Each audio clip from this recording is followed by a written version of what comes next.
Cuma kalau di Inggris ini itu ya.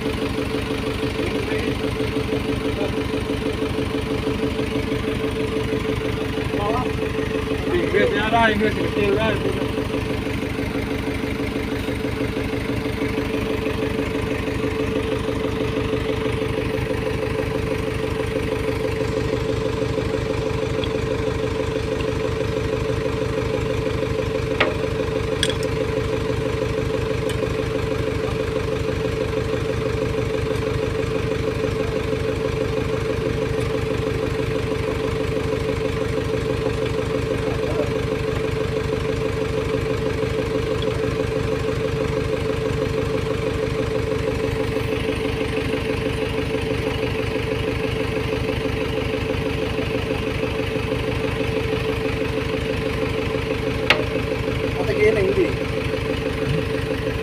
Satu 5/16.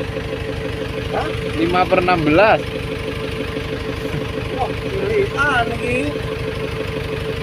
Oh, tulisan.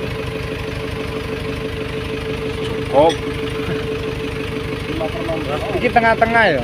Empat. 3/8 dah. Nah, 5/6. Iki tengah-tengah.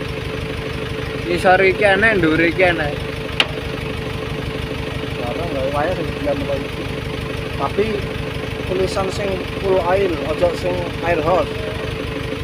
Oh. Ya ya kan. Air hose itu jalan. Gimana ini? Hah? Maju motor, Kayaknya jarang pakai kalau ini. Di apa ini? selang anu, selang tangki ya. Hah? Selang tangki ya. Tangki solar. Jariku soalnya nek tangki solar sak ini. Hah? 16. Oh. Iki tengah-tengah pokoknya. Ning kono mah nek telu to.